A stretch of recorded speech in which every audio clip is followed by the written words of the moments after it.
ये एकदम घटिया किस्म की जालसाजी थी। बॉन्ड बेंटली की ओर लपका और उस इच्छा को धन्यवाद दिया जिसकी वजह से वो रात के खाने के बाद इसे चलाकर यहां आया था। चोक पूरी तरह खींचा हुआ था। स्टार्टर दबाते ही इंजन तुरंत गरज उठा और उसकी तेज आवाज ने उस कमिश्नर की हकलाती हुई आवाज को दबा दिया जो एक तरफ हट गया था और जिसके पाइप वाले पतलून के पैरों पर पीछे के पहियों ने कंकड़ उछाल दिए थे।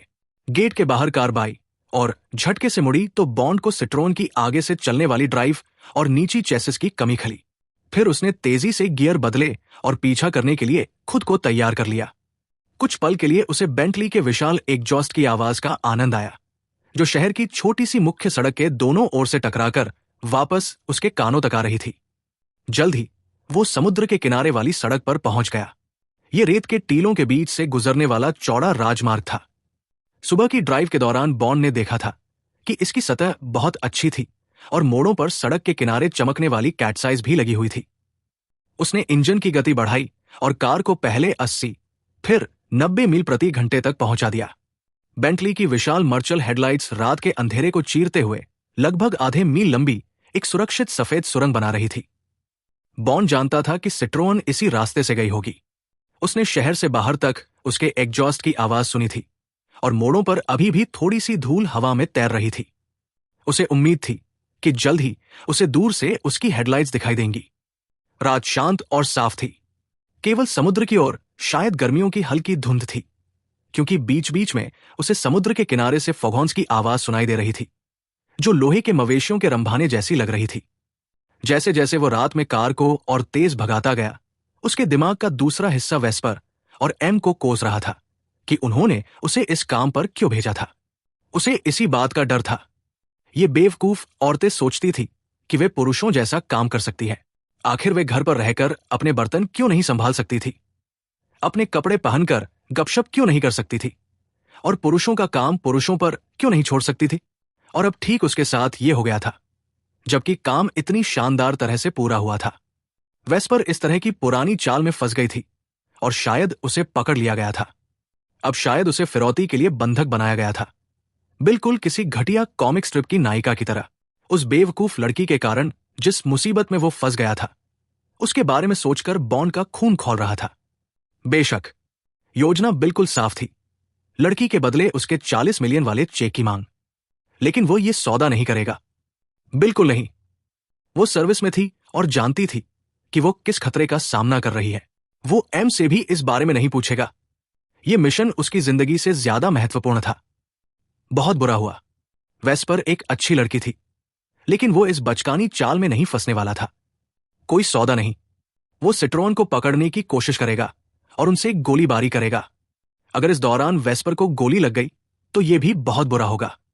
उसने अपना काम किया होता, उसे बचाने की पूरी कोशिश की होती इससे पहले कि वे उसे किसी छिपने की जगह पर ले जाते।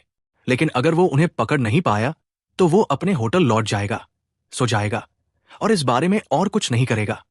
अगली सुबह वो माथी से पूछेगा कि उसके साथ क्या हुआ और उसे वो नोट दिखा देगा।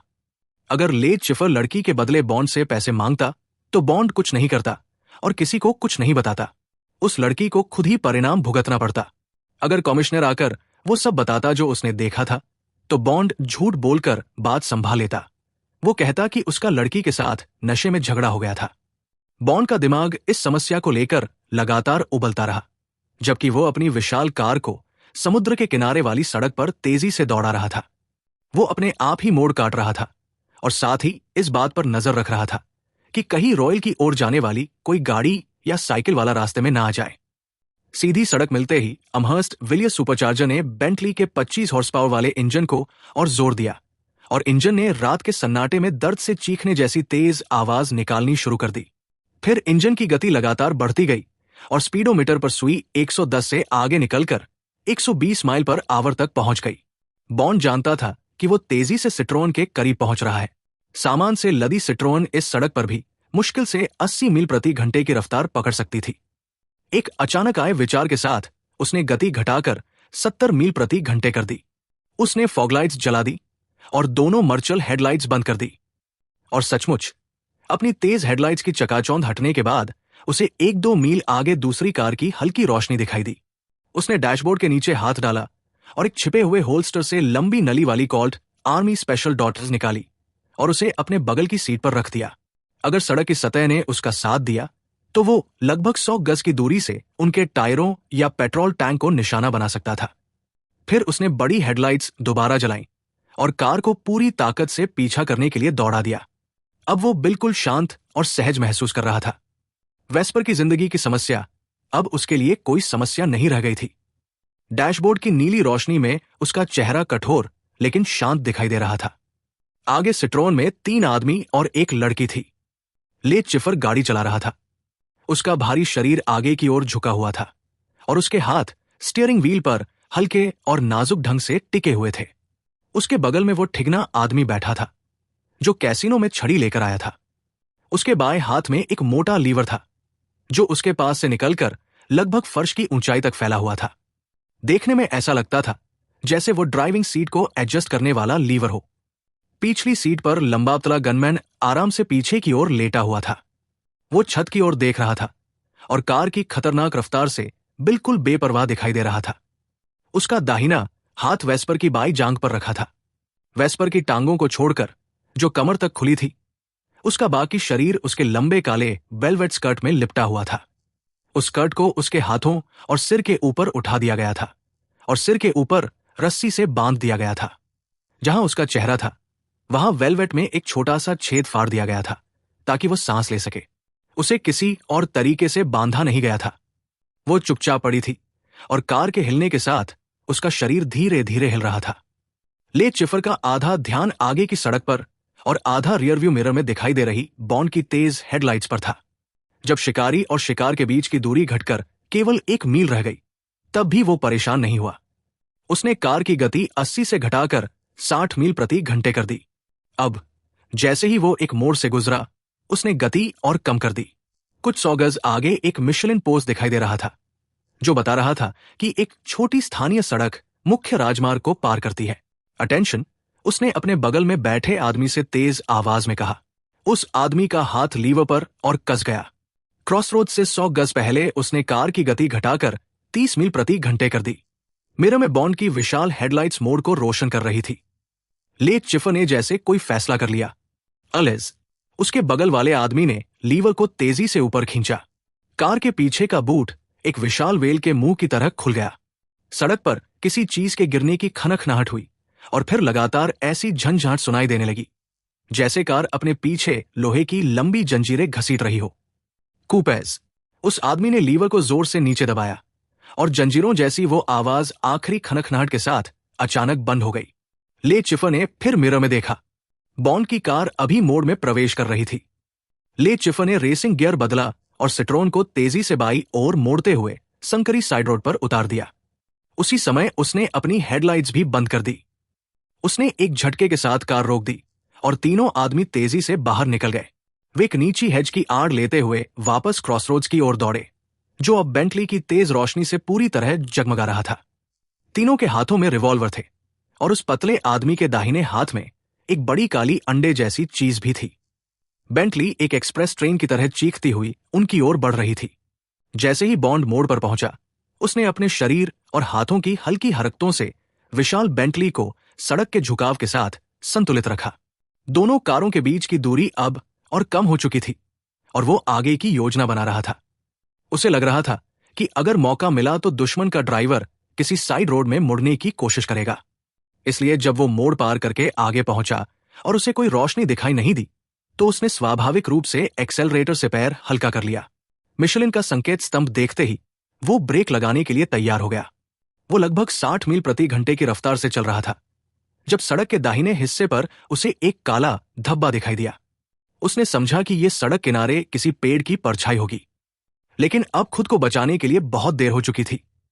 अचानक उसकी कार के दाहिने पहियों के नीचे चमकती हुई लोहे की नुकीली कीलों का एक छोटा सा कालीन दिखाई दिया। अगले ही पल कार उस पर चढ़ चुकी थी। बॉन्ड ने तुरंत पूरी ताकत से ब्रेक दबा दिए और कार को बाई ओर फिसलने से रोकने के लिए स्टीयरिंग व्हील को कसकर पकड़ लिया, लेकिन वो केवल एक क्षण के लिए ही नियंत्रण बनाए रख सका। दाहिने पहियों के टायर चिथड़े चिथड़े हो गए। कुछ पलों के लिए पहियों की धातु की रिम सड़क की सतह को चीरती हुई चली। भारी बेंटली एक भयानक सूखी चीख जैसी आवाज के साथ सड़क पर घूम गई और फिर बाईं ओर के किनारे से जोरदार टक्कर खा गई। टक्कर इतनी भयंकर थी कि बॉन्ड ड्राइविंग सीट से उछलकर फर्श पर जा गिरा। कार अब सड़क की ओर उल्टी दिशा में मुड़ी हुई थी।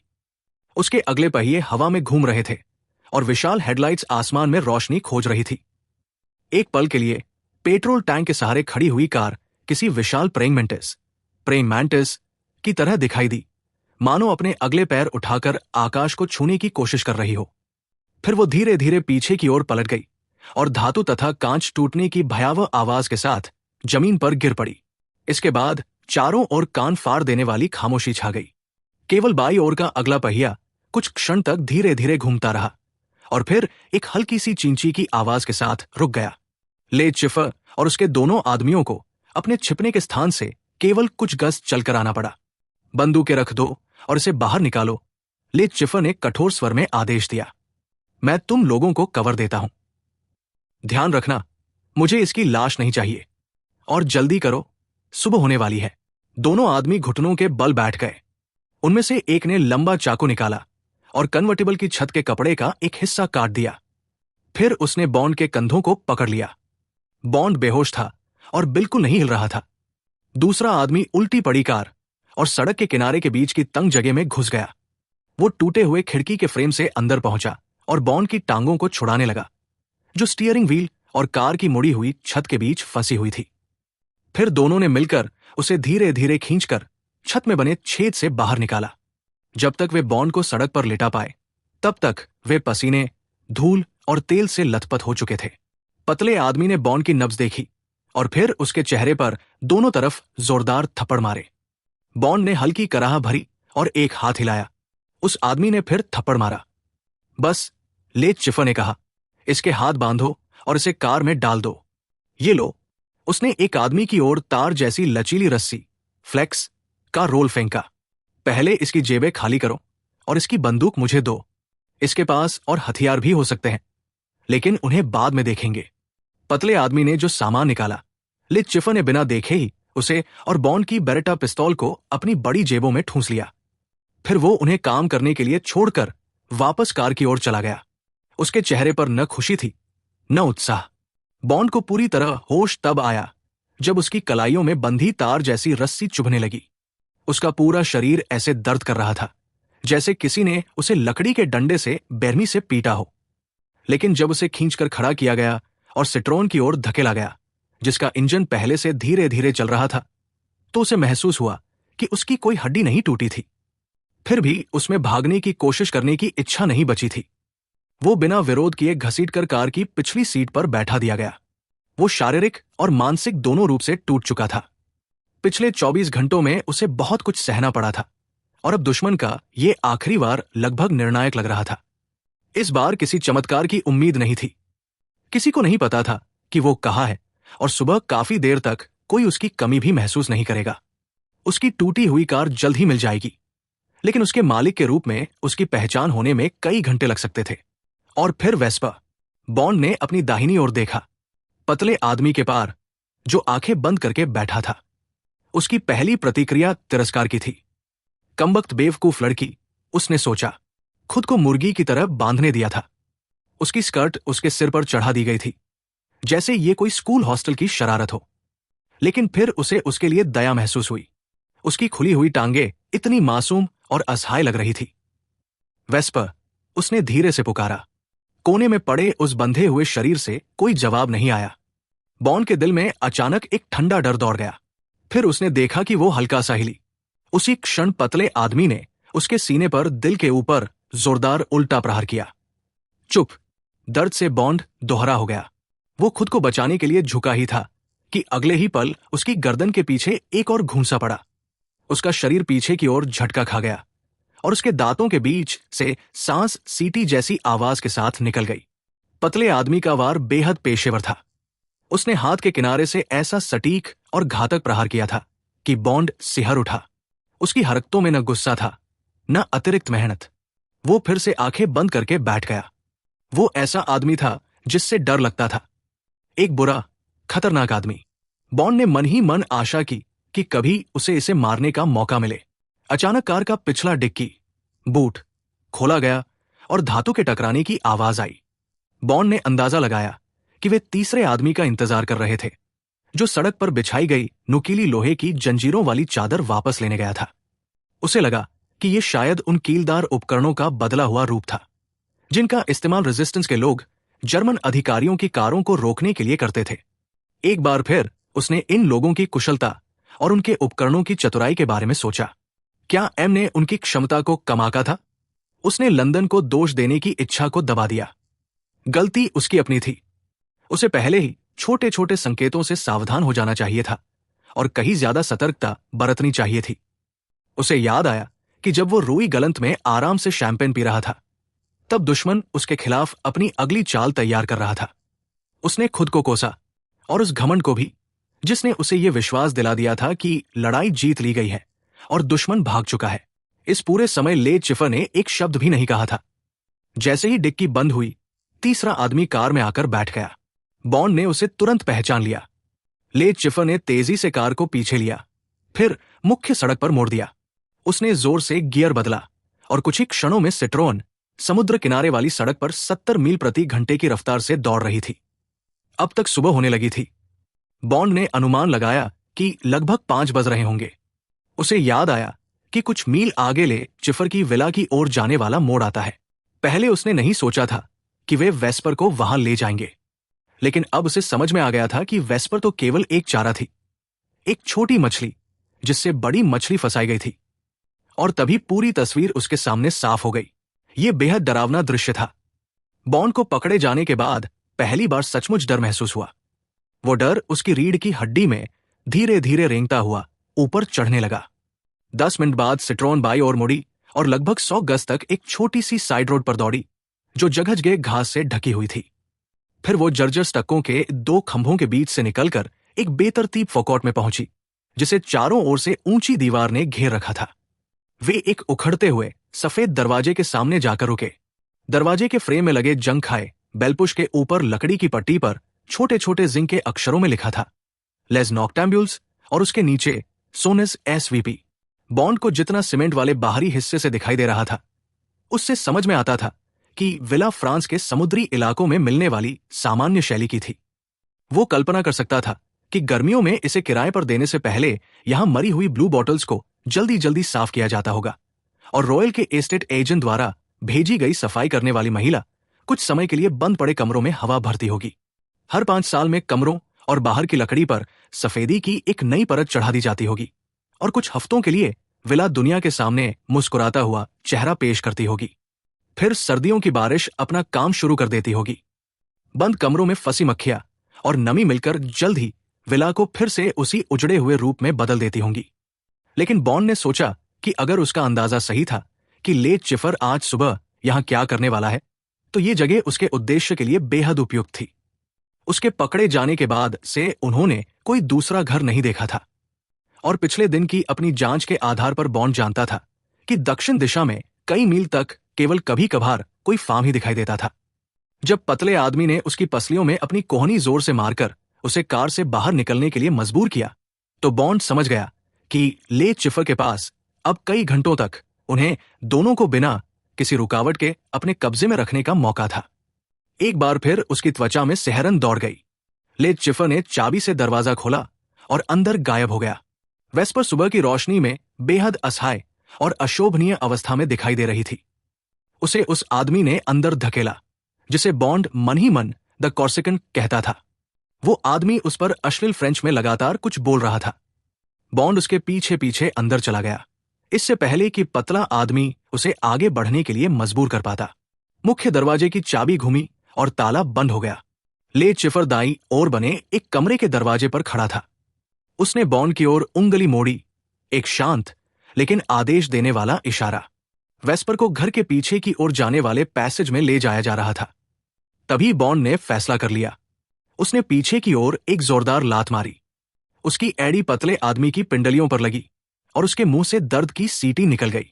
बॉन्ड तुरंत वेस्पर के पीछे पैसेज में दौड़ पड़ा। उसके पास हथियार के रूप में केवल उसके पैर थे। उसके दिमाग में कोई स्पष्ट योजना नहीं थी। बस इतना चाहता था कि दोनों गनमैन को जितना संभव हो सके उतना नुकसान पहुंचाए और वेस्पर से कुछ जल्दी जल्दी बातें कर सके।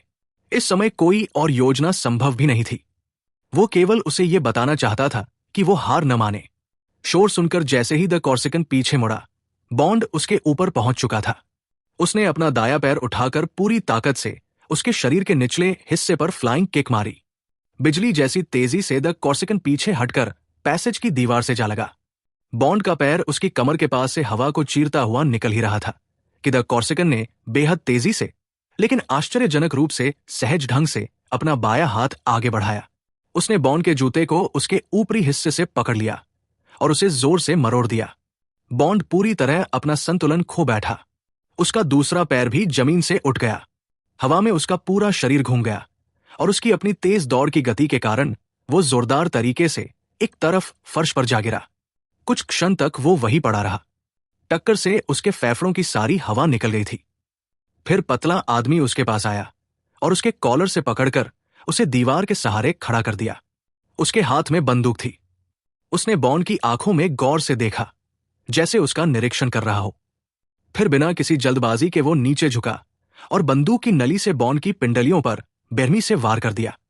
बॉन्ड कराह उठा और उसके घुटने जवाब दे गए, अगर अगली बार ऐसा किया तो वार तुम्हारे दांतों पर होगा, पतले आदमी ने खराब फ्रेंच में कहा। एक दरवाजा जोर से बंद हुआ। वेस्पर और द कॉर्सिकन गायब हो चुके थे। बॉन्ड ने अपना सिर दाईं ओर घुमाया। लेट चिफर पैसेज में कुछ कदम आगे आ चुका था। उसने फिर अपनी उंगली मोड़कर बॉन्ड को पास आने का इशारा किया और पहली बार उसने कुछ कहा, come my dear friend, we are wasting our time. उसने इंग्लिश में बिना किसी एक्सेंट के बात की। उसकी आवाज धीमी, मुलायम और बिल्कुल शांत थी। उसमें कोई भावना नहीं थी। ऐसा लग रहा था जैसे कोई डॉक्टर वेटिंग रूम से अगले मरीज को बुला रहा हो, ऐसे मरीज को जो किसी नर्स से कमजोर आवाज में बहस करता हुआ लगातार शिकायत कर रहा हो। बॉन्ड को फिर से खुद को छोटा और बेबस महसूस हुआ। द कॉर्सिकन ने जिस आसानी और बिना किसी अतिरिक्त प्रयास के उसे संभाल लिया था, वैसा शायद कोई जुजित्सु का विशेषज्ञ ही कर सकता था। और पतले आदमी ने जिस ठंडी सटीकता से बॉन्ड को उसके ही तरीके में जवाब दिया था, उसमें भी कोई जल्दबाजी नहीं थी। उसकी मार में जैसे एक खतरनाक कलात्मकता थी। लगभग आज्ञाकारी ढंग से बॉन्ड पैसेज में वापस चल पड़ा। इन लोगों के खिलाफ उसकी बेढंगी प्रतिरोध की कोशिश से उसे केवल कुछ और चोटें ही मिली थी। जब वो पतले आदमी के आगे कमरे की दहलीज पार कर रहा था, तब बॉन्ड पूरी तरह समझ चुका था कि अब वो पूरी तरह और बिल्कुल उनके कब्जे में था।